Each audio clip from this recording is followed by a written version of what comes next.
अध्याय 18 डंबलडोर की सेना।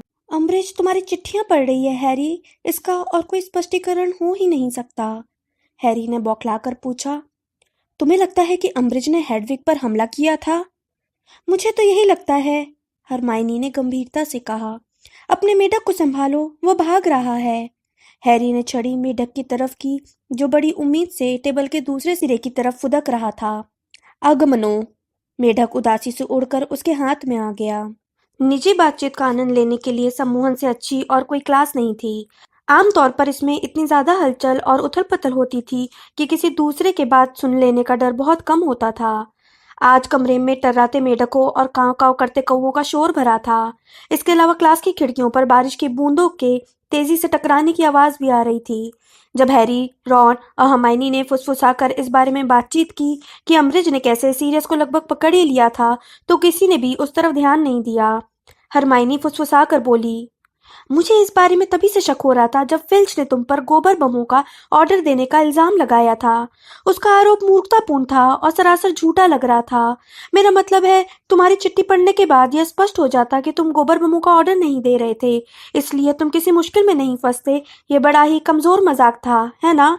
लेकिन फिर मैंने सोचा, कहीं ऐसा तो नहीं कि कोई इसी बहाने से तुम्हारी चिट्ठी पढ़ना चाहता था। अगर ऐसा है तो अम्बरिज के लिए ऐसा करना बहुत आसान था। वे फिल्च को झूठी जानकारी देकर उससे तुम्हारी चिट्ठी जब्त करवा सकती थी, या फिर फिल्च से उसे चुराने का तरीका खोज सकती थी, या फिर उससे देखने को मांग सकती थी। मुझे नहीं लगता कि इसमें फिल्च को कोई आपत्ति होती। वह विद्यार्थियों के अधिकारों के लिए कब लड़ा है? हैरी, तुम्हारा मेढक दबा जा रहा है। हैरी ने नीचे देखा। वह सचमुच मेढक को इतनी कसकर दबा रहा था कि उसकी आंखें बाहर निकली पड़ रही थी। उसने उसे जल्दी से डेस्क पर रख दिया। हरमाइनी बोली, कल रात को यह बहुत ही करीबी मामला था। क्या पता अम्बरिज को मालूम है या नहीं कि यह कितना करीबी मामला था। चुप हो। जिस मेढक पर वो अपने मौन सम्मोहन का अभ्यास कर रही थी, वह टराने के बीच में ही गूंगा हो गया और उसकी तरफ गुस्से से घूरने लगा।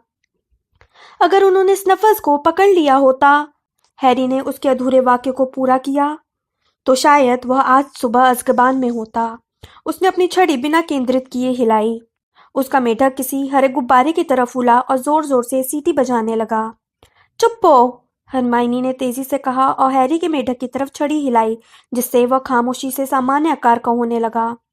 देखो, उसे काम दोबारा नहीं करना चाहिए, बस इतनी सी बात है। मुझे नहीं पता कि हम उसे यह बात कैसे बताएं। हम उसे उल्लू भी तो नहीं भेज सकते, रॉन ने कहा। मुझे नहीं लगता कि वह दोबारा यह जोखिम लेगा। वह मूर्ख नहीं है, वह जानता है कि वह बाल बाल बचा है। चुप हो। उसके सामने खड़े बड़े और बदसूरत कौवे ने जोर से काव काव की। चुप हो, चुप हो। कौवा और जोर जोर से काव काव करने लगा। तुम अपनी छड़ी गलत तरीके से हिला रहे हो, हरमाइनी ने रॉन से आलोचनात्मक स्वर में कहा। तुम उसे लहराने के बजाय जोर का झटका दो, रॉन ने दांत भींचकर कहा। कौवों पर जादू करना मेढकों से ज्यादा मुश्किल होता है। अच्छी बात है, हम अदला बदली कर लेते हैं। हरमाइनी ने रॉन का कौवा उठा लिया और उसकी जगह पर अपना मोटा मेढक रख दिया। चुप हो। कौवा अपनी पैनी चोंच खोलता और बंद करता रहा, लेकिन उसके भीतर से कोई आवाज नहीं आई। बहुत बढ़िया मिस ग्रेंजर, प्रोफेसर फिल्टविक की चू चू करती आवाज आई, जिसे सुनकर हैरी, रॉन और हरमाइनी उछल पड़े। अब तुम कोशिश करो मिस्टर वीजली। क्या? ओह हाँ, ठीक है, रॉन ने बहुत परेशान होकर कहा। अर चुप हो। उसने अपनी छड़ी मेढक के इतने पास लाकर झटकी कि वह सीधे मेढक की आंख में लगी। मेढक कान फोड़ू आवाज में टर्राने लगा और डेस्क से कूदकर नीचे पहुंच गया। उनमें से किसी को भी इस बात पर हैरानी नहीं हुई कि हैरी और रॉन को होमवर्क के लिए मौन सम्मोहन का अतिरिक्त अभ्यास दिया गया। बाहर बारिश होने के कारण उन्हें ब्रेक में किसी क्लास के अंदर ही बैठने की इजाजत मिल गई। उन्हें पहली मंजिल पर एक शोरगुल वाले और भीड़ बड़े क्लासरूम में जगह मिली, जिसमें पीव्स सपनीले अंदाज में फानूस के पास तैर रहा था और बीच बीच में किसी के सिर के ऊपर स्याही की दावत उड़ेल रहा था। वे अभी बैठे ही थे कि तभी एंजेलिना गपशप करते विद्यार्थियों के समूह से बीच से जैसे तैसे उनकी तरफ आई। मुझे इजाजत मिल गई, उसने कहा, क्विडिच टीम दोबारा बनाने की। बहुत बढ़िया, रॉन और हैरी एक साथ बोले। हाँ, एंजेलिना ने मुस्कुराते हुए कहा। मैं मैगोनिकल के पास गई थी और मुझे लगता है कि उन्होंने ही डंबलडोर से सिफारिश की होगी। चाहे जो हो, अम्बरिज को हार माननी पड़ी। हाँ, तो मैं चाहती हूँ कि तुम लोग आज शाम को 7 बजे पिच पर पहुंच जाओ। इतने समय का जो नुकसान हुआ है उसकी भरपाई करनी पड़ेगी। तुम्हें पता है हमारे पहले मैच में अब सिर्फ 3 हफ्ते का समय रह गया है। वो उनसे दूर चली गई। रास्ते में वह पीव्स की फेंकी स्याही की फुहार से बच गई, जो उसके बजाय फर्स्ट ईयर के खड़े एक विद्यार्थी पर पड़ी। रॉन की मुस्कुराहट थोड़ी फीकी पड़ गई जब उसने खिड़की से बाहर झांका, जो अब बारिश के कारण धुंधली हो गई थी। उम्मीद है कि शाम तक बारिश रुक जाएगी। तुम्हें क्या हुआ हमाइनी? वह भी खिड़की के बाहर देख रही थी, लेकिन ऐसा नहीं लग रहा था कि वह कुछ देख रही थी। वह खोई खोई दिख रही थी और उसके चेहरे पर एक त्योरी थी। बस सोच रही थी, उसने कहा। अब भी वह बारिश में नहाई खिड़की की तरफ त्योरियां चढ़ाकर देखती रही। हैरी ने पूछा, सिरी स्नफल्स के बारे में? नहीं, उसके बारे में तो नहीं, हरमाइनी ने धीरे से कहा।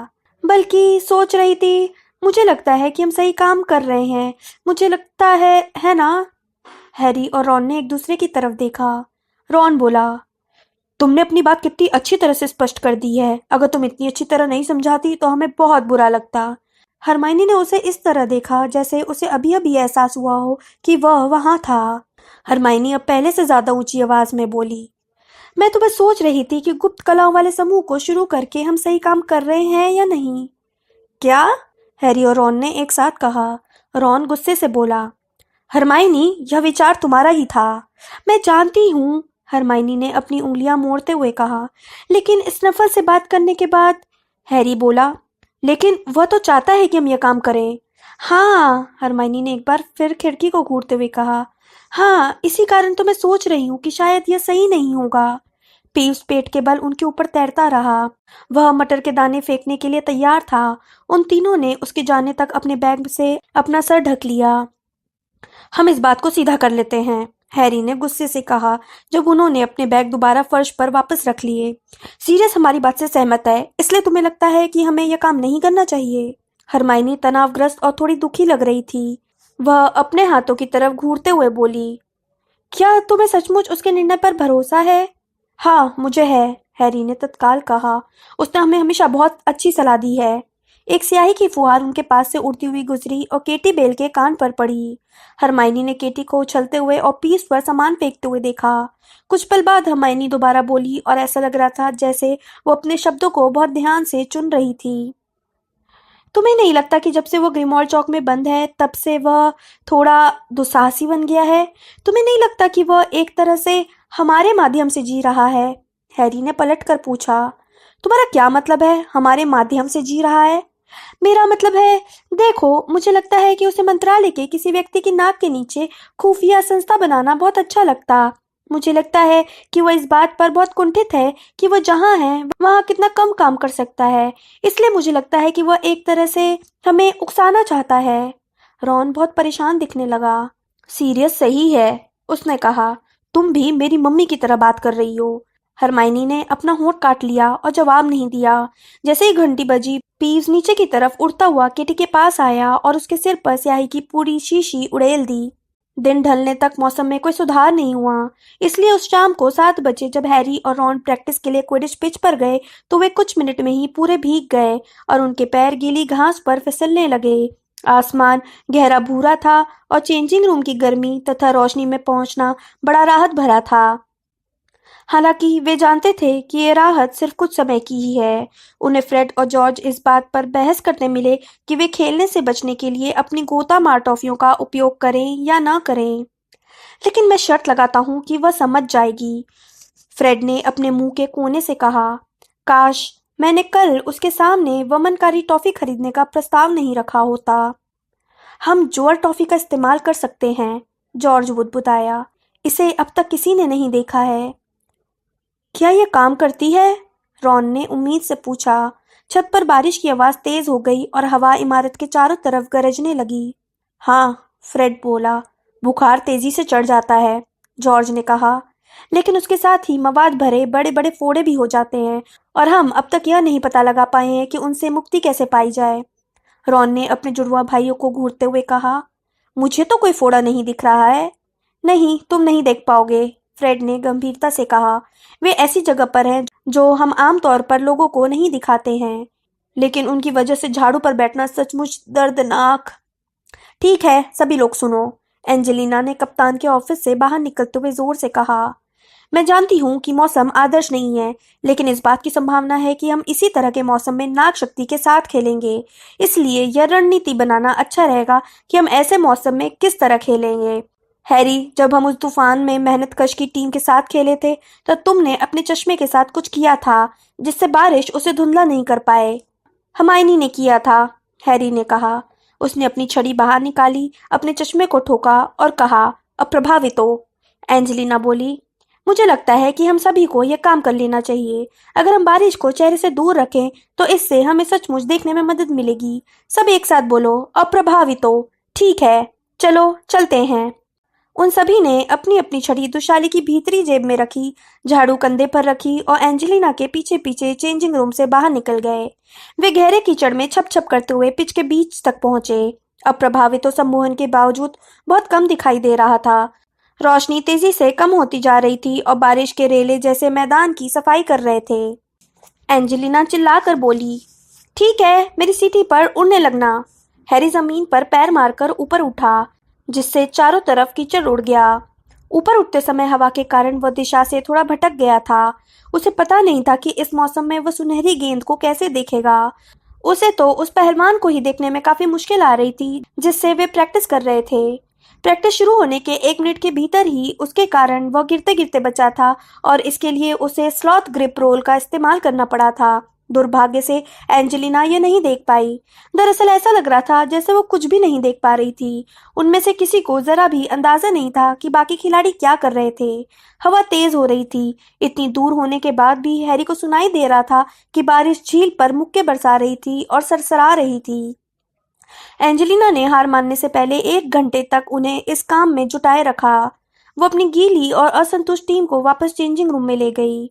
उसने जोर देकर कहा कि प्रैक्टिस में उनका समय बर्बाद नहीं हुआ था। हालांकि उसकी आवाज में विश्वास की झलक नहीं थी। फ्रेड और जॉर्ज खास तौर पर चिड़चिड़े लग रहे थे। दोनों ही लंगड़ा कर चल रहे थे और हर कदम पर उनके चेहरे पर दर्द के भाव आ जाते थे। हैरी अब अपने बाल तौलिए से सुखा रहा था, तो उसने धीमी आवाज में उनकी शिकायतें सुनी। फ्रेड खोखली आवाज में कह रहा था, मुझे लगता है मेरे कुछ फोड़े फूट गए हैं। जॉर्ज ने दांत भींचकर कहा, मेरे नहीं फूटे, वे तो बुरी तरह टीस मार रहे हैं और ज्यादा बड़े लग रहे हैं। आउच, हैरी ने कहा। उसने तौलिए को चेहरे पर कसकर दबा लिया। उसकी आंखें दर्द के मारे बंद हो गईं। उसके माथे के निशान में दोबारा दर्द होने लगा था। कई सप्ताह बाद निशान में इतना तेज दर्द हुआ था। क्या हुआ? कई आवाजों ने पूछा। हैरी ने तौलिए के पीछे से चेहरा बाहर निकाला। चेंजिंग रूम धुंधला दिख रहा था क्योंकि वो चश्मा नहीं लगाया था, लेकिन इसके बावजूद वो देख सकता था कि हर चेहरा उसी की तरफ मुड़ा हुआ था। वह बुदबुदाया, कुछ नहीं, आंख में उंगली चली गई थी, बस इतनी सी बात थी। बहरहाल उसने रॉन की तरफ खास अंदाज में देखा। जब टीम के बाकी खिलाड़ी बाहर निकले तो वे दोनों पीछे रुके रहे। वे चोगों में लिपटे हुए थे और उन्होंने अपने हैट कान तक नीचे कर लिए थे। जब एलिसिया दरवाजे से बाहर निकलकर ओझल हो गई तो रॉन ने पूछा, क्या हुआ? निशान फिर से दुखा था क्या? हैरी ने सिर हिलाया। लेकिन दहशत में रॉन खिड़की तक गया और बारिश में बाहर घूरने लगा। वह इस समय तो हमारे आसपास नहीं हो सकता, है ना? नहीं, हैरी बुदबुदाया और बेंच पर लुढ़क कर अपना माथा मलने लगा। वह तो शायद मीलों दूर होगा। निशान इसलिए दुखा था क्योंकि वह नाराज है। हैरी यह नहीं कहना चाहता था और ये शब्द सुनकर उसे ऐसा लगा जैसे कोई अजनबी उन्हें बोल रहा हो। बहरहाल वो तत्काल समझ गया कि यह सच था। वह नहीं जानता था कि उसे बात कैसे मालूम थी, लेकिन उसे मालूम थी। वोल्डेमॉर्ट बहुत गुस्से में था, चाहे वो जहां भी हो, चाहे वह जो भी कर रहा हो। क्या तुम्हें वो दिखा? रॉन ने दहशत में दिखते हुए पूछा। क्या तुम्हें कोई सपना या झलक दिखी? हैरी बिल्कुल खामोश बैठकर अपने पैरों को एकटक देखता रहा। वह दर्द के बाद अपने दिमाग और याददाश्त को आराम देता रहा। बहुत से आकारों की परछाई, आवाजों की उथल पुथल। उसने कहा, वह कोई काम करवाना चाहता है और यह तेजी से नहीं हो रहा है। एक बार फिर उसे अपने मुंह से यह शब्द सुनकर हैरानी हुई, लेकिन उसे यकीन था कि वे सच थे। रॉन ने पूछा, लेकिन तुम ये बात कैसे जानते हो? हैरी ने अपना सिर हिलाया और अपनी आंखों पर हाथ रखकर दबाने लगा। उनमें से छोटे छोटे सितारे निकलने लगे। उसे महसूस हुआ कि रॉन बेंच पर उसके पास बैठ गया है और वो जानता था कि रॉन उसे घूर रहा होगा। क्या यह वैसा ही है जैसा पिछली बार हुआ था? रॉन ने धीमी आवाज में पूछा। जब तुम्हारा निशान अम्बरिज के ऑफिस में दुखा था, उस वक्त तुम जानते हो कौन नाराज था? हैरी ने अपना सिर हिलाया। तो फिर क्या था? हैरी उस घटना को याद कर रहा था। वो अम्बरिज के चेहरे की तरफ देख रहा था। उसके निशान में दर्द हुआ था और उसे अपनी पेट में एक अजीब सी हलचल महसूस हुई थी, एक अजीब सी भावना, खुशी की भावना। लेकिन जाहिर है वो उसे तब नहीं समझ पाया था क्योंकि वो बहुत दुखी था। उसने कहा, पिछली बार निशान में दर्द इसलिए हुआ था क्योंकि वह खुश था, सचमुच खुश था। उसे लग रहा था कोई अच्छी चीज होने वाली है। और हमारे हॉगवर्ट्स लौटने के पहले वाली रात को उसने उस पल के बारे में सोचा जब ग्रीमहॉल चौक में उसके और रॉन के बेडरूम में उसके माथे का निशान दुखा था। वह नाराज था। उसने रॉन की तरफ देखा जो मुंह फाड़ कर उसे देख रहा था। रॉन हैरानी से बोला, दोस्त, तुम तो ट्रिलोनी की छुट्टी कर सकते हो। हैरी बोला, मैं भविष्यवाणियां नहीं कर रहा हूं। नहीं, तुम दरअसल कुछ और कर रहे हो, रॉन बोला। वो डरा हुआ और प्रभावित दोनों था। हैरी, तुम जानते हो कौन के दिमाग की बातें पढ़ रहे हो? नहीं, हैरी ने अपना सिर हिलाते हुए कहा। मुझे नहीं लगता कि मैं सिर्फ उसके मूड का अंदाज लगा सकता हूँ। मुझे तो बस उसके मूड की झलक मिल रही है। डंबलडोर ने कहा था कि पिछले साल इसी तरह का कुछ हो रहा था। उन्होंने कहा था कि जब वह मेरे पास होता था या जब वह नफरत महसूस करता था तो मुझे पता चल जाता था। अब मैं उसकी खुशी भी महसूस करने लगा हूँ। थोड़ी देर खामोशी छाई रही। हवा और बारिश के थपेड़े इमारत पर तेज प्रहार करते रहे। रॉन बोला, तुम्हें किसी न किसी को तो ये बताना ही चाहिए। मैंने पिछली बार सीरियस को बताया था, तो इस बार भी बता दो। नहीं कर सकता, हैरी ने उदासी से कहा। भूल गए क्या, अम्बरिज उल्लुओं और अंगीठियों पर नजर रख रही है। तो फिर डंबलडोर को?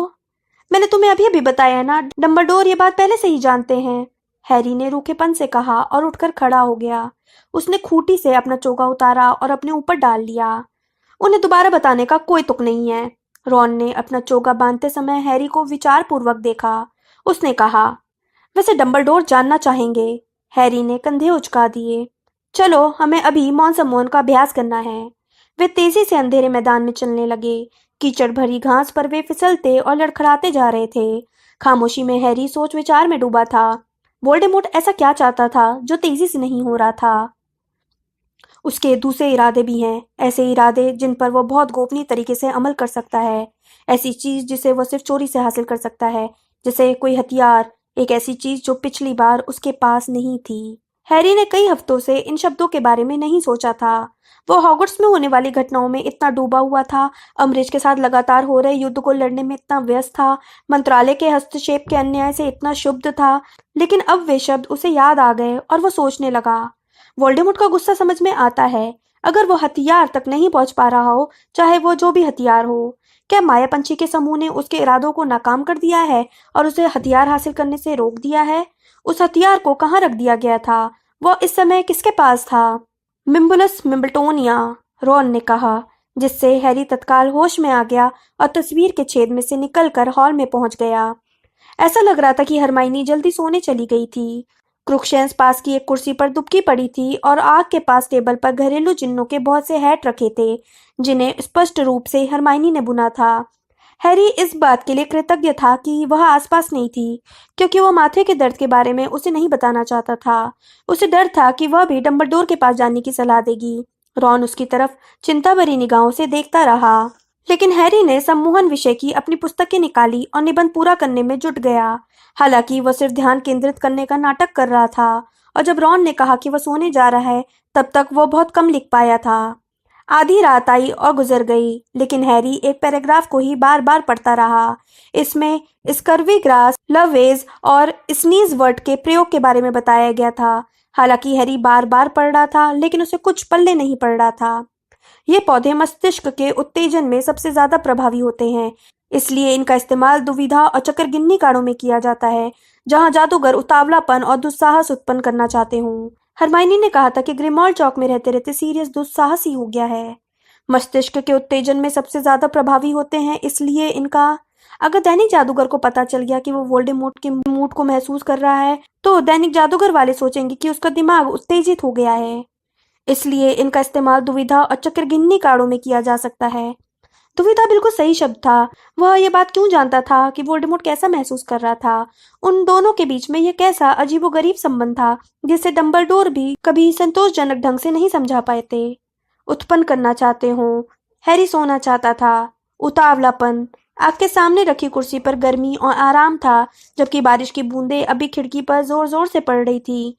क्रुक्षेंश पसरकर मियाऊं कर रही थी और लकड़ियां तड़क रही थी। हैरी की ढीली पकड़ से किताब फिसल गई और हल्की सी धम के साथ कालीन पर गिर गई। उसका सिर एक तरफ को लटक गया। वो एक बार फिर खिड़की विहीन गलियारे में चल रहा था और उसके पदचाप खामोशी में गूंज रहे थे। जैसे ही गलियारे के आखिर में दरवाजा नजर आया, उसका दिल रोमांच से धड़कने लगा। काश वो इसे खोल सकता, इसके पार जा सकता। उसने अपना हाथ आगे बढ़ाया। उसकी उंगलियां सिर्फ कुछ इंच दूर थीं। Harry Potter sir! वह चौंक कर जाग गया। हॉल की मोमबत्तियां अब बुझ चुकी थीं, लेकिन कोई चीज पास में ही हिलती नजर आ रही थी। कौन है? हैरी ने अपनी कुर्सी पर सीधे बैठते हुए पूछा। आग अब लगभग बुझ चुकी थी और हॉल में बहुत अंधेरा था। एक चिचियाती आवाज आई। डॉबी, आपका उल्लू लाया है सर।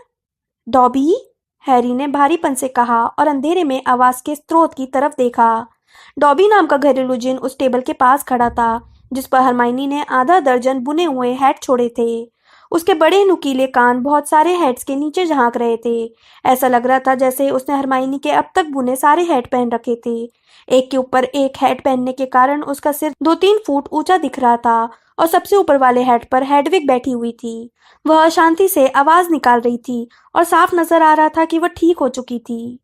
हैरी पॉटर की उल्लू को लौटाने के लिए डॉबी खुशी खुशी तैयार हो गया, घरेलू जिन ने कहा और उसके चेहरे पर प्रशंसा का भाव था। प्रोफेसर गर्बली प्लैंक कहती हैं कि वो बिल्कुल ठीक है सर। उसने बहुत झुककर सलाम किया, जिससे उसकी पेंसिल जैसी नाक कालीन की छनी हुई सतह से छूने लगी। हेडविग ने गुस्से भरी आवाज निकाली और फड़फड़ाती हुई हैरी की कुर्सी के हत्थे पर आ गई। शुक्रिया डॉबी, हैरी ने हेडविग का सिर सहलाते हुए कहा। वह तेजी से पलकें झपका रहा था और सपने वाले दरवाजे की छवि से छुटकारा पाने की कोशिश कर रहा था। यह बहुत साफ था। डॉबी को ज्यादा गौर से देखने पर उसने पाया कि घरेलू जिन बहुत से स्कार्फ और अनगिनत मोजे भी पहने हुए था, जिस कारण उसके पैर शरीर के हिसाब से बहुत मोटे दिख रहे थे। और क्या तुम हरमाइनी के रखे हुए सारे कपड़े ले लेते हो? डॉबी ने खुशी से कहा। ओह नहीं सर, डॉबी विंकी के लिए भी कुछ ले लेता है सर, हैरी ने पूछा। अच्छा, विंकी कैसी है? डॉबी के कान थोड़े लटक गए। विंकी अभी बहुत पीती है सर, उसने दुख से कहा। उसकी टेनिस की गेंद जैसी बड़ी बड़ी गोल हरी आंखें नीचे झुकी हुई थी। वह कपड़े नहीं चाहती है हैरी पॉटर, नहीं बाकी घरेलू जिन चाहते हैं। उनमें से कोई भी अब गुरुद्वारा टावर की सफाई नहीं कर रहा है, क्योंकि यहाँ हर जगह हैट और मोजे छिपे रहते हैं। उन्हें अब बहुत अपमानजनक लगता है सर। डॉबी सारा काम खुद करता है सर, लेकिन डॉबी को कोई दिक्कत नहीं है सर, क्योंकि उसे हमेशा हैरी पॉटर से मिलने की उम्मीद रहती है। और आज रात को सर डॉबी की इच्छा पूरी हो गई। डॉबी ने एक बार फिर बहुत झुककर सलाम किया। लेकिन हैरी पॉटर खुश नहीं दिख रहा है, डॉबी ने आगे कहा। सीधे तनकर खड़ा हुआ और कातरता से हैरी की तरफ देखने लगा। डॉबी ने हैरी पॉटर को नींद में बड़बड़ाते सुना था। क्या हैरी पॉटर बुरे सपने देख रहा था? ज्यादा बुरे नहीं, हैरी ने जमाई लेते हुए और आंखें मलते हुए कहा। मुझे इससे भी बुरे सपने आ चुके हैं। घरेलू जिन ने अपनी बड़ी बड़ी गोल आंखों से हैरी को गौर से देखा। फिर उसने अपने कान लटकाकर बहुत गंभीरता से कहा। डॉबी चाहता है कि वो हैरी पॉटर की मदद करे, क्योंकि हैरी पॉटर ने डॉबी को आजाद किया था और डॉबी अब बहुत बहुत खुश है। हैरी मुस्कुराया। डॉबी, तुम मेरी मदद नहीं कर सकते, लेकिन पूछने के लिए धन्यवाद। वह झुका और उसने काढ़े की किताब उठा ली। अब उसे निबंध को पूरा करने की कोशिश कल करनी पड़ेगी। उसने किताब बंद कर दी। ऐसा करते समय आग की हल्की रोशनी में उसके हाथ के पीछे के सफेद निशान दिख गए, अम्बridge के साथ उसकी सजा का परिणाम। हैरी ने धीरे से कहा, 1 मिनट रुको, क्या तुम मेरा एक काम कर सकते हो डॉबी? घरेलू जिन ने मुस्कुराते हुए चारों तरफ देखा। क्या कर तो देखिए हैरी पॉटर सर। मुझे एक ऐसी जगह खोजनी है जहां 28 लोग एक साथ गुप्त कलाओं से रक्षा की प्रैक्टिस कर सकें और कोई टीचर उन्हें कभी पकड़ न पाए। खास तौर पर, हैरी ने किताब पर अपना हाथ भींच लिया, जिससे निशान सफेद चमकने लगे। प्रोफेसर अम्बridge। उसे उम्मीद थी कि घरेलू जिन की मुस्कान गायब हो जाएगी और उसके कान लटक जाएंगे। उसे उम्मीद थी कि वह कहेगा कि यह असंभव था, या फिर वह ऐसी जगह खोजने की कोशिश करेगा। हैरी को डॉबी से मदद की ज्यादा उम्मीद नहीं थी। उसे यह उम्मीद तो कतई नहीं थी कि डॉबी थोड़ा उछलेगा, अपने कान खुशी से फड़फड़ाएगा और ताली बजा देगा। डॉबी इसके लिए आदर्श जगह जानता है सर, उसने खुशी से चहकते हुए कहा। जब डॉबी हॉगवर्ट्स आया था सर, दूसरे घरेलू जिन्नों से उसने इसके बारे में सुना है। इसे हम आना जाना कक्ष कहते हैं सर, या फिर आवश्यकता कक्ष। क्यों? हैरी ने जिज्ञासा से कहा। डॉबी गंभीरता से बोला, क्योंकि यह एक ऐसा कमरा है जिसमें कोई व्यक्ति तभी दाखिल हो सकता है जब उसे इसकी सच्ची जरूरत हो। कई बार यह वहां होता है और कई बार यह वहां नहीं होता है, लेकिन जब यह प्रकट होता है तो यह हमेशा खोजने वाले की आवश्यकताओं को पूरा करने के लिए तैयार रहता है। डॉबी इसका इस्तेमाल कर चुका है सर, घरेलू जिन ने कहा। उसने अपनी आवाज नीची कर ली और अपराधी दिखने लगा।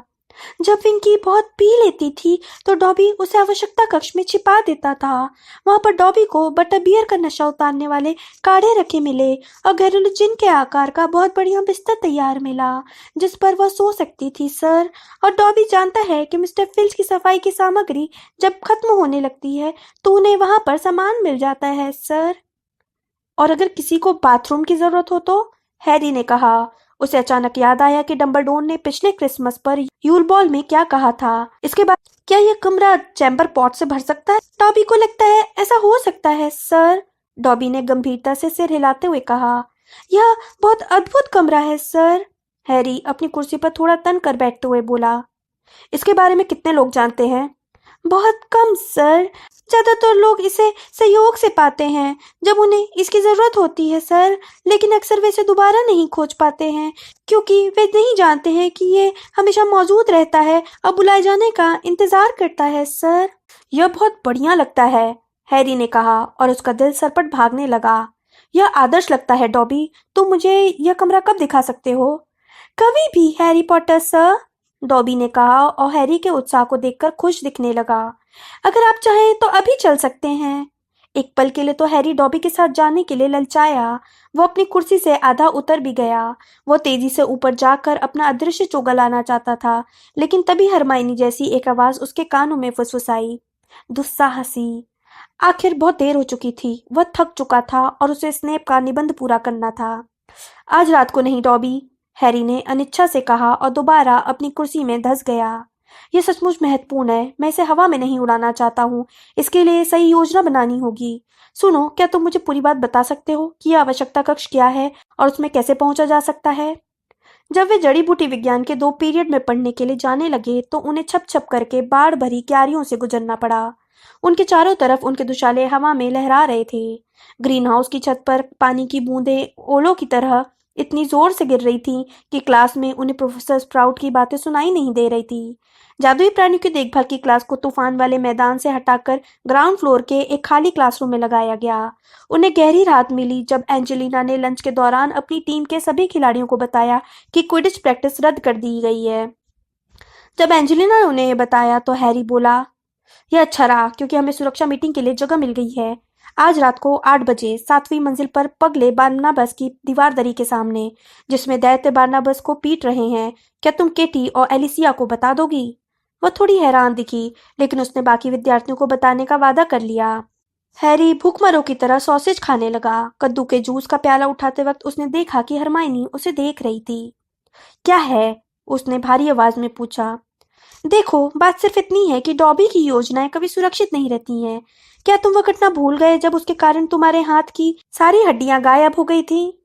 यह कमरा डॉबी का कोई पागलपन भरा विचार नहीं है। डंबलडोर भी इसके बारे में जानते हैं। उन्होंने यूल बॉल में मुझसे इसका जिक्र किया था। हरमाइनी के माथे के बल साफ हो गए। डंबलडोर ने तुम्हें इसके बारे में बताया था? हैरी ने कंधे उचकाते हुए कहा। बातों बातों में जिक्र किया था।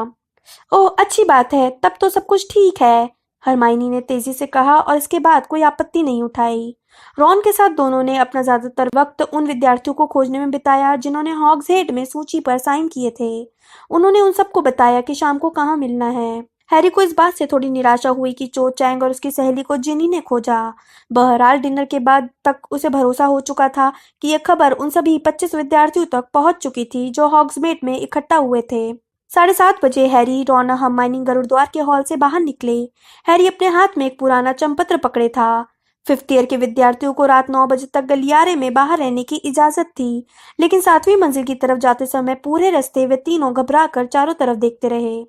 जरा ठहरो, हैरी ने चेतावनी दी और आखिरी सीढ़ी पर चमपत्र को खोल लिया, जिसे छड़ी से ठोककर वो बुदबुदाया। मैं कसम खाकर कहता हूँ कि मैं जो कहूंगा वो झूठ कहूंगा और झूठ के सिवाय कुछ नहीं कहूंगा। चमपत्र की खाली सतह पर हॉगवर्ट्स का नक्शा प्रकट हो गया। उसमें छोटे छोटे काले बिंदु थे जो हिल रहे थे। इन बिंदुओं के पास नाम के लेबल लगे थे, जिनसे पता चलता था कि कौन कहाँ पर था। फिल्च दूसरी मंजिल पर है, हैरी ने नक्शे को अपनी आंख के पास लाते हुए कहा। और मिसेस नॉरिस चौथी मंजिल पर है। और अम्बरिज? हरमाइनी ने चिंता भरी आवाज में पूछा। अपने ऑफिस में, हैरी ने इशारा करते हुए कहा। अच्छा, तो अब चलते हैं। वे जल्दी जल्दी गलियारों से होते हुए उस जगह की तरफ चल दिए जिसका वर्णन डॉबी ने हैरी से किया था।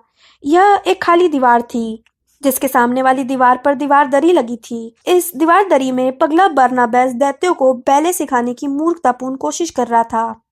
ठीक है, हैरी ने धीरे से कहा, जब एक दीमक खाया दैत्य उनकी आंखों के सामने अपने बैले टीचर को लगातार मुदगर मारते मारते ठहर गया। डॉबी ने कहा था कि दीवार के इस हिस्से के सामने से 3 बार गुजरना और उस चीज पर ध्यान केंद्रित करना जिसकी हमें जरूरत है। उन्होंने ऐसा ही किया। वे उस जगह के सामने से तेजी से पलटे जो दीवार के खाली हिस्से के ठीक सामने थी। फिर दूसरी तरफ जाकर वे एक आदमकद गुलदान के पास से मुड़ गए। रॉन ने अपनी आंखें एकाग्रता में सिकोड़ ली थी। हरमाइनी धीरे धीरे कुछ फुसफुसा रही थी। हैरी की मुट्ठी बंधी हुई थी और वो अपने सामने एक टक देख रहा था। उसने सोचा, हमें मुकाबला करना सीखने के लिए हमें किसी जगह की जरूरत है। हमें प्रैक्टिस करने के लिए कोई जगह उपलब्ध करा दो जहां कोई हमें न खोज सके। जब वे तीसरा चक्कर लगाने के बाद लौटे तो हरमाइनी तीखी आवाज में बोली, हैरी! दीवार में एक बहुत ही चमकदार दरवाजा प्रकट हो गया था। रॉन गौर से उसे घूर रहा था। हैरी ने आगे बढ़कर पीतल का हैंडल घुमाया और दरवाजा खोल दिया। वह एक बड़े कमरे में पहुंच गया था, जिसमें मशालें जल रही थी, जैसी 8 मंजिल नीचे के तहखानों में जलती थी। दीवारों पर किताब रखने के लकड़ी के शेल्फ कतार में लगे थे और कुर्सियों की जगह फर्श पर रेशम के बड़े कुशन बिछे थे। कमरे की दूसरी ओर शेल्फों पर बहुत से यंत्र रखे थे, जैसे मुखबिर यंत्र, गोपन संवेदक और एक बड़ा सा चटका हुआ शत्रु दर्पण, जिसके बारे में हैरी को यकीन था कि वो पिछले साल नकली मूडी के ऑफिस में लटक रहा था। यह स्तब्धीकरण की प्रैक्टिस करते समय काम आएंगे, रॉन ने अपने पैर से एक कुशन को कुरेदते हुए उत्साह से कहा। और इन किताबों की तरफ तो देखो, हरमाइनी ने रोमांच से कहा और चमड़े की जिल्द वाली किताबों पर उंगली फेरी। A compendium of common curses and their counter action, the dark arts outsmarted, self defence spell work. वाह! उसने चमकते चेहरे से हैरी की तरफ देखा और हैरी को महसूस हुआ कि सैकड़ों किताबों की मौजूदगी ने आखिर हरमाइनी को यकीन दिला दिया था कि वे जो कर रहे थे वो सही था। हैरी, यह तो अद्भुत है। हमें जिन चीजों की जरूरत है वे सब यहाँ हैं। और बिना देर किए उसने एक शेल्फ से जिंक्सेस फॉर द जिंक्स्ड और सबसे करीबी कुशन पर बैठकर उसे पढ़ने लगी। दरवाजे पर धीमे से एक दस्तक हुई। हैरी ने घूम कर देखा। जिनी, नेविल, लेवेंडर, पार्वती और डीन आ गए थे। वाह! डीन ने चारों तरफ घूर कर प्रभावित होते हुए कहा। यह जगह कौन सी है? हैरी समझाने लगा, लेकिन उसकी बात पूरी होने से पहले ही और लोग आ गए, जिस वजह से उसे दोबारा शुरू करना पड़ा। 8 बजे तक हर कुशन भर चुका था। हैरी दरवाजे तक गया और ताले में से झांक रही चाबी को तेजी से घुमा दिया। हर विद्यार्थी खामोश होकर उसकी तरफ देखने लगा। हरमाइनी ने सावधानी से जिंक्सेस फॉर द जिंक्स्ड के पन्ने पर मार्कर लगाया और पुस्तक एक तरफ रख दी। अच्छी बात है, हैरी थोड़ी घबराई आवाज में बोला। हमने प्रैक्टिस करने के लिए यह जगह चुनी है। जाहिर है तुम लोगों को यह अच्छी लगी होगी। यह बहुत अच्छी है, चो ने कहा और कई लोगों ने इस सुझाव पर सहमति जताई।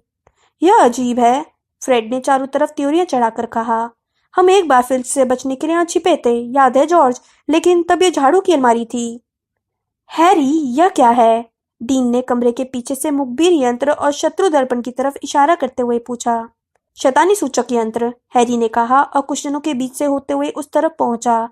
जब शैतानी जादूगर या दुश्मन आसपास होते हैं तो ये बता देते हैं, लेकिन इन पर ज्यादा भरोसा करना ठीक नहीं है। इन्हें चकमा दिया जा सकता है। वह एक पल के लिए चटके हुए शत्रु दर्पण में देखता रहा। उसके भीतर छायादार आकृतियां घूम रही थीं, लेकिन कोई पहचान में नहीं आ रहा था। उसने उसकी तरफ पीठ कर ली। देखो, मैं सोच रहा था कि हमें सबसे पहले क्या करना चाहिए। और उसने देखा कि एक हाथ हवा में उठ गया था। क्या है हमाइनी? हरमाइनी ने कहा। मुझे लगता है कि हमें लीडर चुन लेना चाहिए। लीडर तो हैरी है, जो ने तत्काल कहा और हरमाइनी की तरफ ऐसे देखा जैसे वो पगला गई हो। हैरी के पेट में एक बार फिर उथल पुथल होने लगी। हाँ, लेकिन मुझे लगता है कि हमें इस बात पर औपचारिक रूप से वोटिंग करा लेनी चाहिए, हरमाइनी ने बिना विचलित होते हुए कहा। इससे आधिकारिक बन जाएगा और हैरी को नेतृत्व करने की शक्ति मिल जाएगी। इसलिए वे सब विद्यार्थी हाथ उठाएं जो सोचते हैं कि हैरी को हमारा लीडर होना चाहिए। सभी ने अपने हाथ उठा दिए, जकारियस स्मिथ ने भी, हालांकि उसने ऐसा बहुत बेदिली से किया। और ठीक है, धन्यवाद, हैरी ने कहा, जिसे महसूस हो रहा था कि जिसका चेहरा जल रहा था। और क्या है हरमाइनी? हरमाइनी ने अपने हाथ को हवा में रखते हुए उत्साह से कहा। मुझे यह भी लगता है कि हमारा कोई नाम होना चाहिए। इससे टीम भावना और एकता बढ़ती है। क्या तुम लोगों को ऐसा नहीं लगता? एंजेलिना ने आशा भरे स्वर में कहा। इसका नाम अम्बरिज विरोधी समूह रख लें, फ्रेड ने सुझाव दिया, या जादू मंत्रालय मूर्ख है समूह। मैं सोच रही थी, हरमाइनी ने फ्रेड की तरफ त्योरियां चढ़ाकर कहा, कि हमें ऐसा नाम चुनना चाहिए जिससे किसी को हमारे इरादे पता न चले, ताकि हम मीटिंग के बाहर भी सुरक्षित तरीके से इसका जिक्र कर सकें। जो ने कहा। डिफेंस एसोसिएशन, संक्षेप में डीए। इससे किसी को पता नहीं चलेगा कि हम किस बारे में बात कर रहे हैं। हाँ, डीए ठीक रहेगा, जिनी ने कहा।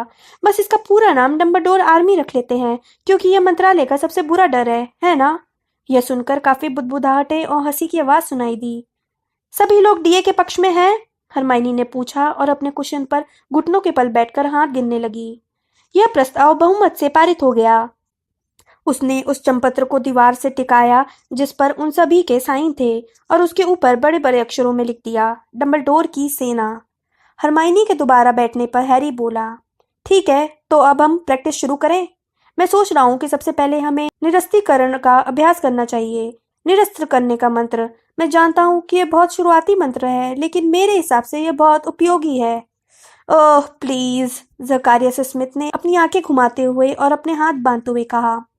मुझे नहीं लगता है कि निरस्तीकरण मंत्र तुम जानते हो कौन के खिलाफ हमारी मदद करेगा। तुम्हें क्या लगता है? मैंने उसके खिलाफ इसका उपयोग किया है, हैरी ने धीरे से कहा। इसने जून में मेरी जान बचाई थी। स्मिथ ने मूर्खतापूर्ण तरीके से अपना मुंह खोला। बाकी लोग बिल्कुल खामोश थे। हैरी बोला, लेकिन अगर तुम्हें लगता है कि इसे सीखना तुम्हारी शान के खिलाफ है तो तुम जा सकते हो। स्मिथ हिला तक नहीं, न ही कोई और हिला। हैरी का मुंह थोड़ा ज्यादा सूख गया क्योंकि सभी की आंखें उस पर टिकी हुई थीं। वह बोला, अच्छा, तो मुझे लगता है कि हम सभी को जोड़ियां बनाकर प्रैक्टिस करनी चाहिए। निर्देश देना बहुत अजीब लग रहा था, लेकिन इससे भी ज्यादा अजीब यह लग रहा था कि उसका पालन हो रहा हो। सभी तत्काल खड़े हो गए और जोड़ियां बनाने लगे। जैसा अनुमान लगाया गया था, नेविल को कोई पार्टनर नहीं मिला। तुम मेरे साथ प्रैक्टिस कर सकते हो, हैरी ने उसे बताया। ठीक है, 3 की गिनती पर। 1, 2, 3। कमरे में अचानक निरस्त्र भव का शोर होने लगा। छड़ियां सभी दिशाओं में उड़ने लगीं। चूके हुए मंत्र शेल्फ पर रखी पुस्तकों पर पढ़कर उन्हें हवा में उड़ाने लगे। हैरी नेविल के लिहाज से बहुत फुर्तीला था, जिसकी छड़ी उसके हाथ से उड़ी और छत से टकराकर चिंगारियों की बारिश करने के बाद धम के साथ एक बुकशेल्फ पर गिरी, जहां से हैरी ने उसे आह्वान मंत्र से वापस बुला लिया। चारों तरफ देखते हुए उसने सोचा कि उसका यह सुझाव सही था। उन्हें सबसे पहले मूलभूत मंत्रों की प्रैक्टिस करनी चाहिए। काफी गड़बड़झाला चल रहा था। कई विद्यार्थी तो अपने विरोधियों को निरस्त्र ही नहीं कर पा रहे थे। मंत्रों के कमजोर होने के कारण उनके विरोधी सिर्फ कुछ कदम पीछे उछल रहे थे या चौंक रहे थे। निरस्त्र भव, नेविल ने कहा। हैरी का ध्यान उसकी तरफ नहीं था, इसलिए छड़ी उसके हाथ से उड़ गई। मैंने यह कर लिया, नेविल ने खुशी खुशी कहा। मैंने यह काम पहले कभी नहीं किया है, मैंने यह कर दिया। बहुत बढ़िया, हैरी ने उत्साह बढ़ाते हुए कहा। उसने उसे यह नहीं बताया कि सचमुच की लड़ाई में नेविल का विरोधी विपरीत दिशा में नहीं घूर रहा होता है और अपनी छड़ी को अपनी बगल में ढीला नहीं छोड़ेगा। सुनो नेविल, तुम रॉन और हरमाइनी के साथ बारी बारी से 2 मिनट के लिए प्रैक्टिस कर लो। तब तक मैं चारों तरफ घूमकर देख लेता हूँ कि बाकी लोग कैसा कर रहे हैं। हैरी कमरे के बीच में पहुंच गया। वहां पर जकारियस स्मिथ के साथ एक बड़ी अजीब चीज हो रही थी। जब भी वो एंथनी गोल्डस्टीन को निरस्त करने के लिए अपना मुंह खोलता था, तो हर बार उसकी खुद की छड़ी उड़ जाती थी। हालांकि एंथनी कुछ नहीं बोल रहा था। इस रहस्य को सुलझाने के लिए हैरी को ज्यादा दूर तक नहीं देखना पड़ा। फ्रेड और जॉर्ज स्मिथ से कुछ फुट दूर खड़े थे और बारी बारी से उसकी पीठ के पीछे अपनी छड़ियों से इशारा कर रहे थे। सॉरी हैरी, जॉर्ज ने जल्दी से कहा जब हैरी की निगाह उस पर पड़ी। इतना बेहतरीन मौका कैसे चूकते? हैरी बाकी जोड़ियों के पास गया और गलत मंत्र पढ़ने वालों को सुधारने लगा। जिनी ने माइकल कॉर्नर के साथ जोड़ी बनाई थी, वो बहुत अच्छा प्रदर्शन कर रही थी, जबकि माइकल या तो बहुत बुरा था या फिर जिनी पर मंत्र नहीं पढ़ना चाहता था। अंडी मैकमिलन अपनी छड़ी को अनावश्यक रूप से लहरा रहा था और अपने पार्टनर को बचाव करने का समय दे रहा था। क्रीवी बंधु उत्साही लेकिन गड़बड़ थे और उन्हीं के विशेष प्रयासों के कारण उनके चारों तरफ के शेल्फों पर से पुस्तकें उड़ रही थीं। लूना लवगुड भी हमेशा एक सा प्रदर्शन नहीं कर रही थी। कभी कभार वो जस्टिन फिंच फ्लेचली की छड़ी को उड़ाने में कामयाब हो जाती थी, लेकिन बाकी समय सिर्फ फ्लेचली के बाल खड़े हो जाते थे। ठीक है, रुक जाओ, हैरी चिल्लाया। रुक जाओ, रुक जाओ। उसने सोचा, मुझे एक सीटी की जरूरत है। तत्काल उसे सबसे पास वाली पुस्तकों के ऊपर एक सीटी पड़ी दिख गई। उसने उसे उठाकर बजाया। सबने अपनी छड़ियां झुका ली। यह बुरा नहीं था, हैरी ने कहा, लेकिन अभी सुधार की काफी गुंजाइश है। जकारियस स्मिथ ने उसे गुस्से से देखा। हम दोबारा कोशिश करते हैं। वो दोबारा कमरे में घूमने लगा और यहाँ वहां रुककर सुझाव देता रहा। धीरे धीरे सभी का प्रदर्शन सुधरता गया। कुछ समय तक तो वह चो और उसकी सहेली के आसपास जाने से कतराता रहा, लेकिन कमरे में बाकी हर जोड़ी के पास 2 बार जाने के बाद उसे लगा अब वह उन्हें ज्यादा देर तक नजरअंदाज नहीं कर सकता। ओह नहीं, चो ने तेजी से कहा जब वो पास आया। निरस्त्र भव, मेरा मतलब है निरस्त्र आग। Oh sorry Marietta. उसकी घुंघराले बालों वाली सहेली की आस्तीन में आग लग गई थी। मैरिटा ने उसे अपनी छड़ी से बुझाया और हैरी की तरफ गुस्से से घूरा, जैसे यह उसी की गलती हो। चो ने हैरी को दुखी मन से बताया, तुम्हें देखकर बौखला गई थी। इससे पहले मैं सब कुछ ठीक कर रही थी। यह बहुत अच्छा था, हैरी ने झूठ बोल दिया, लेकिन चो के बोहें उठाने पर वो बोला, नहीं, यह बुरा था, लेकिन मैं जानता हूँ कि तुम यह काम सही तरीके से कर सकती हो। मैं वहां से देख रहा था। वह हंसी। उसकी सहेली मैरिटा ने उसकी तरफ चिढ़कर देखा और मुड़ गई। उसका बुरा मत मानना, चो बुदबुदाई। वह दरअसल यहाँ नहीं आना चाहती थी, लेकिन मैं जबरदस्ती उसे साथ ले आई। उसके माता पिता ने उसे ऐसा कोई भी काम करने से मना कर दिया है जिससे अमरीश परेशान हो जाए। देखो, उसकी मम्मी मंत्रालय में काम करती हैं। और तुम्हारे माता पिता? हैरी ने पूछा। उन्होंने भी मुझे अमरीश से पंगा लेने के लिए मना किया है, जो ने गर्व से तनते हुए कहा। लेकिन सेड्रिक के साथ जो हुआ है उसके बाद मैं तुम जानते हो कौन से कैसे नहीं लड़ूंगी। उसने वाक्य अधूरा छोड़ दिया। वह थोड़ी परेशान दिखने लगी और उनके बीच में एक अजीब सी खामोशी छा गई। टेरी बूट की छड़ी हैरी के कान के पास से उड़ती हुई निकली और एलिसिया स्पिनेट की नाक पर पड़ी। मेरे डैडी तो मंत्रालय के विरोध में होने वाले हर काम के पक्ष में हैं, लूना लवगुड ने गर्व से हैरी के ठीक पीछे से कहा। स्पष्ट रूप से वह उनकी बात सुन रही थी, जबकि जस्टिन फ्लेचली उन दुशालों से बाहर निकलने की कोशिश कर रहा था जो उड़कर उसके सिर के ऊपर उलझ गए थे। वे हमेशा कहते हैं कि फज कुछ भी कर सकते हैं। मेरा मतलब है, फज ने कितने सारे पिशाचों की हत्या की है और जाहिर है वे नए नए खतरनाक जहर विकसित करने के लिए रहस्य विभाग का इस्तेमाल करते हैं। वे जहर हर उस व्यक्ति को चुपके से खिला देते हैं जो उनके साथ असहमत होता है, और फिर उनका अंग्यूबुलर स्लैश किल्टर भी तो है। पूछना मत, हैरी ने चो से बुदबुदा कर कहा जब उसने हैरानी से अपना मुंह खोला। चो हंस पड़ी। सुनो हैरी, हरमाइनी ने कमरे के दूसरे सिरे से आवाज लगाई, क्या तुमने समय देखा? उसने अपनी घड़ी देखी और उसे यह देखकर सदमा लगा कि 9:10 हो चुके थे, जिसका यह मतलब था कि उन्हें तत्काल अपने हॉल में लौटना होगा। अगर उन्होंने ऐसा नहीं किया तो फिल्च उन्हें पकड़कर सजा दे सकता है। उसने सीटी बजाई। सभी ने निरस्त्र भव चिल्लाना बंद कर दिया और आखिरी 2-3 छड़ियां फर्श पर गिर गईं। यह बहुत अच्छा था, हैरी ने कहा, लेकिन समय खत्म हो चुका है, इसलिए अब अच्छा यही रहेगा कि हम यहाँ से चल दें। अगले सप्ताह इसी समय इसी जगह। और जल्दी नहीं मिल सकते, डीन थॉमस ने उत्सुकता से कहा और कई विद्यार्थियों ने सहमति में अपना सिर हिलाया। बहरहाल एंजेलिना ने जल्दी से आगे कहा, क्विडिच का मौसम शुरू होने वाला है, हमारी टीम को प्रैक्टिस भी तो करनी है। तो फिर अगले बुधवार की रात को मिलते हैं, हैरी ने कहा। हम तब अतिरिक्त मीटिंग के बारे में फैसला कर सकते हैं। चलो अब चलते हैं। उसने हॉगवर्ट्स के नक्शे को दोबारा बाहर निकाला और सावधानी से जांच की कि 7वीं मंजिल पर कोई टीचर तो नहीं है। उसने उन सभी को 3-4 की जोड़ियों में बाहर भेजा और उनके छोटे बिंदुओं को तनाव से देखता रहा जब तक कि वे अपने अपने गलियारों में सुरक्षित नहीं पहुंच गए। मेहनतकश के विद्यार्थी अपने बेसमेंट वाले गलियारे में जो किचन तक जाता था, चीलघाट के विद्यार्थी महल के पश्चिमी सिरे वाले मीनार में और गुरुद्वार के विद्यार्थी मोटी औरत की तस्वीर तक जाने वाले गलियारे में। जब अंत में वहां हैरी, रॉन और हरमाइनी बचे तो हरमाइनी बोली, हैरी, यह सचमुच अच्छा रहा। हाँ, अच्छा था, रॉन ने उत्साहपूर्वक कहा जब वे दरवाजे से बाहर निकले और उसे अपनी पीछे दीवार में ओझल होते देखा। हैरी, तुमने देखा, मैंने हरमाइनी को निरस्त कर दिया था। सिर्फ एक बार, हरमाइनी ने बुरा मानते हुए कहा। तुमने मुझे जितनी बार निरस्त किया, मैंने उससे बहुत ज्यादा बार तुम्हें निरस्त किया था। मैंने तुम्हें सिर्फ एक बार नहीं, 3 बार किया था। देखो, इसमें तुम उसे मत गिनो जब तुम पैर उलझने के कारण लड़खड़ा गए थे और मेरे हाथ से छड़ी गिरा दी थी। हॉल की तरफ लौटते समय वे पूरे रास्ते बहस करते रहे, लेकिन हैरी उनकी बातें नहीं सुन रहा था। उसकी एक आंख तो हॉगवर्ट्स के नक्शे पर थी, लेकिन वह चो के बारे में भी सोच रहा था, जिसने कहा था कि वह उसके पास आने पर बौखला जाती है।